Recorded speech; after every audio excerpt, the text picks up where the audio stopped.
Hi guys, good morning. Welcome to the Sodcast. I hope you had an amazing weekend, and today I am just going to give you a super quick update on the university students' murders. There's not a whole lot of new information, but I kind of did a bullet point of some of the info that they've released, and I have a couple video clips I want to play for you, and so let's just get right into that. So let's go over the list I made for you guys. First of all, I'm just going to run right through this here. So this is some of the stuff that we know. They have not found a murder weapon yet. Some of the victims had defensive wounds, and they're not saying which victims, but they did. They did clarify that they were not gagged or tied up. They cannot confirm if the dog that was in the residence was barking or not. There was no sexual assaults. They do not believe the roommates were involved. The 911 call, we still don't know who made it, but what they do know is it did come from one of the roommates' phones. They're being very tight-lipped, so whether they know if it came from one of the roommates or not, they have not told us that. Food truck guy, he is not believed to be perpetrator. They said they said everyone is still a person of interest, but he is not suspect at this time. Items of possible evidence taken from 3 local dumpsters.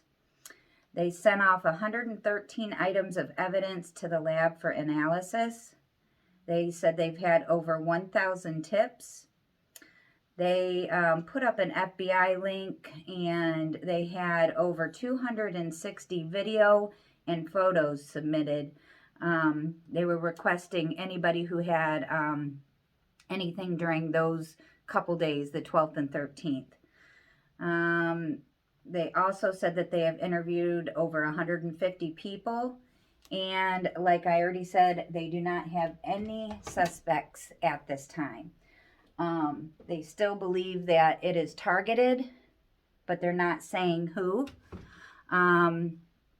They are just being very, very, very tight with their information, which I understand that. There was some current concerns if they did release anything to the parents that it would get leaked out because they have been so present on social media and whatnot. But, you know, we just really don't know a whole lot right now. I'm going to show you a picture that they released of an updated timeline. Now, in this picture, it's the time that they have Kaylee and Maddie arriving home. That has since been updated to 1:56 a.m.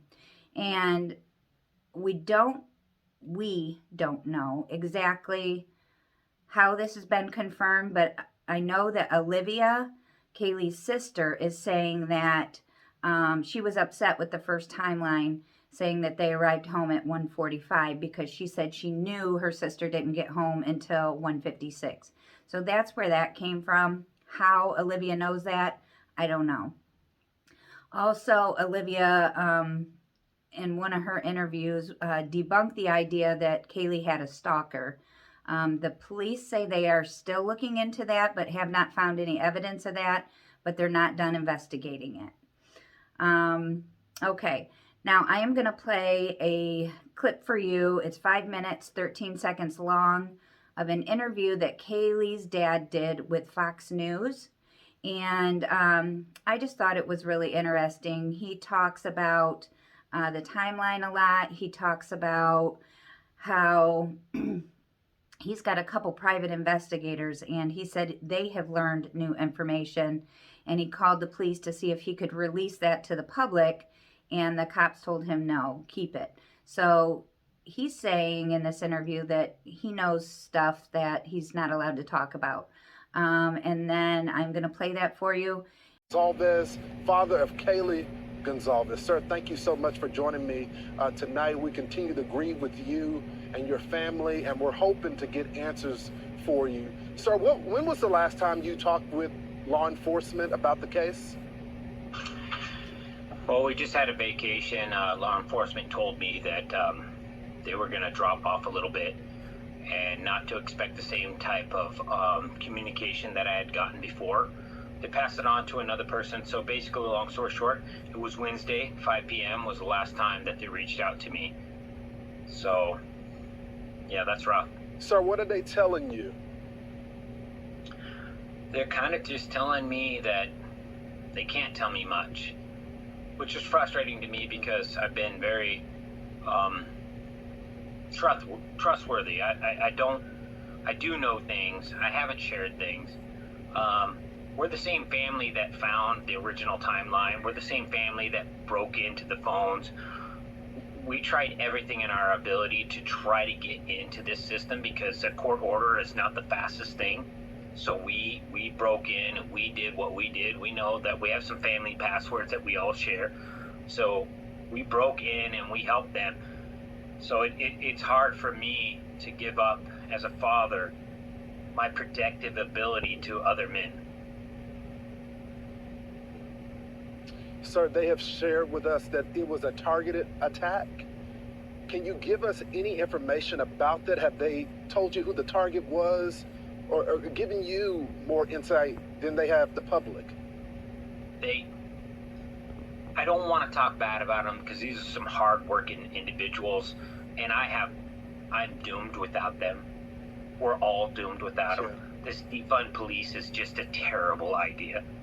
The fact that we're finding out that there's more than just my daughter and these children that have suffered, it's terrible to think that we can defund these guys. It's an absolute atrocity. That's not something that is political. It's not political. This is just facts, guys.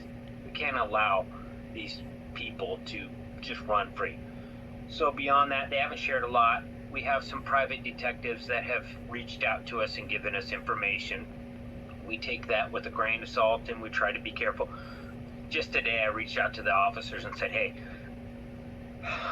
this guy's treated me with respect on the show. I'd like to share some things with him that I found out on my own, and they asked me to not do that. So we're holding our tongue. We're waiting patiently, but we're definitely concerned. Yeah. So, sir, I had the opportunity to speak with those same law enforcement officials today and was able to get some information out from them as well. We want to do everything that we can do to get you answers and to solicit more information for the timeline. But there's gaps in that timeline. Is there anything that you can share with us that may put people in that direction where they would feel willing to share about that timeline?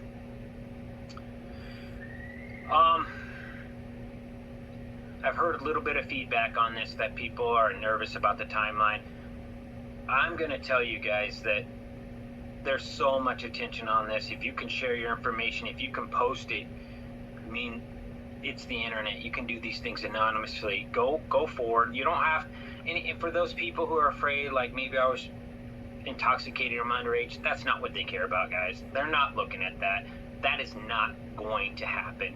So give your information, give out that picture, that image, that video, that selfie, whatever it is, give it out and know that there's zero chance that they're coming to you for, ruining your career or your anything along those lines. They're just looking for data right now, and you could be the key. You might be something that has been overlooked. So I just implore people to come forward, especially when you know you're even close to that timeline, because technology is the only thing that doesn't lie, really. It's just data, and then we can analyze it as a society and determine what it is, but it doesn't lie. It's just simply data. So it's better than an eyewitness. It's better than anything that we can produce. It's right up there with DNA, and I just implore you, sometimes even if you think that selfie has nothing in the background, maybe there's a car that should be there. That somebody said in their alibi, I parked right here next to this tree. And then there's that tree and there's not, your car's not there. Okay, this next clip I have for you is another Fox News clip that I have. It's 4 minutes, 35 seconds long, and I just thought this was a very interesting interview. It's with a former FBI agent, Jonathan Gilliam, and he gives some really good insight, I think. He kind of gives us a somewhat of a profile that the type of person that might commit a crime like this and what to look for. I just thought it was quite interesting, so I am going to play that for you now. People have to understand about what occurred on that night and the type of person that would do this. Now, I've heard some analysts saying things that are just soundbite related. One analyst on another network said that it was probably a female or a same-sex argument or something, and inflamed it as though he was wanting to make it an exclusive or all-inclusive type of thing. I don't think that's the case. I'm pretty sure that this was a young male, somebody who could get into the house and get out in that neighborhood without being seen. I don't think it was two people, because the more people you have going into that house, the more likely that it is that they were going to be seen. So I think it's one male, young enough to have been in that neighborhood. I think the potential is that they entered from the second floor because the first floor was never disturbed, and there's also a wooded area behind that house. But here's an important thing that I think people should realize. This is probably not the first time that this person did this. As I explained before, this is an adrenaline-filled incident. When somebody goes in and they kill, especially with a knife, there's a tremendous amount of adrenaline that goes into this. And to do that 4 times in one event shows that this person has most likely not done this before. So people need to realize this individual is probably odd. He's probably shown some type of behavior that people think is strange or menacing when they're close to them. And I would advise people, if they know someone like this, or if they saw something between the hours of 3 o'clock and 7 o'clock when the sun came up on the 13th of November, that they should call law enforcement and just say, this is what I saw and this is where I saw it. Would you go so far as to say that this individual is a serial killer? Well, I think when you look at what they did, typically killers don't rise to this level on their first shot. So somebody's not going to come in and kill 4 people unless it is a family-oriented type of thing, which this was not. You do see with mass killers, and people also need to realize the difference between somebody who is a overt killer, such as the Walmart killer or the person in Colorado that shot up a nightclub. Those people expect to be seen, and it is a fit of rage or narcissism or psychopathic dominance. But with this individual, they may share that narcissistic or psychopathic dominance, but they don't want to get caught.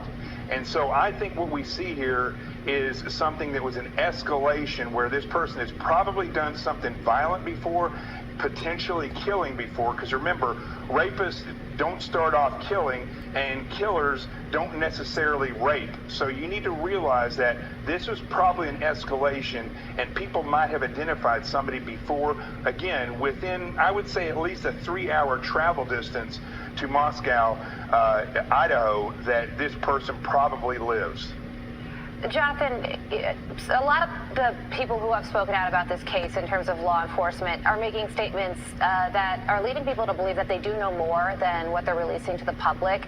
Do you think that's true, or do you think that as of now they're still completely in the dark? I think law enforcement knows what they know, and they could be telling us less because things have quickly gotten out to the media, or it could just be the fact that this was such a saturated crime scene, and there were so many people there before that night and that morning when people actually called other people that came there before police even got there. I find that to be the oddest, strangest thing I've just about ever heard. So I think this situation, this crime scene, it's going to take time to filter out, because you got to remember, there's DNA everywhere, there's things, blood that was everywhere, so things are going to be tainted, and it takes a long time. I'd rather see the police take their time and diligently work their way through this than to succumb to peer pressure and tell people they just can't get to it, there's nothing to be worried about, or make something up. I'd rather see this diligent investigative process. Absolutely. And the next clip I have for you it's a 22-second clip, but I thought this was very interesting. There was 2 unsolved murder cases, I believe both stabbings, and they were quite similar to the students' murders. And I'm just going to show you that clip, and the police are saying that they're not finding any evidence that it's connected, but I just thought it was interesting that they looked into that. Also addressing similarities between the case and 2 other unsolved stabbings, including a 1999 double stabbing in Pullman, Washington, less than 10 miles away. And just last year, a couple stabbed in their beds at 3 a.m. while they slept, the attack happening in nearby Salem, Oregon. And despite the woman surviving, the case remains unsolved. Okay, and that is all that we know right now, you guys. I told you it was going to be a short one. Soon as I know more, I will get it out to you guys, and I will see you guys on my next video. Thanks, bye.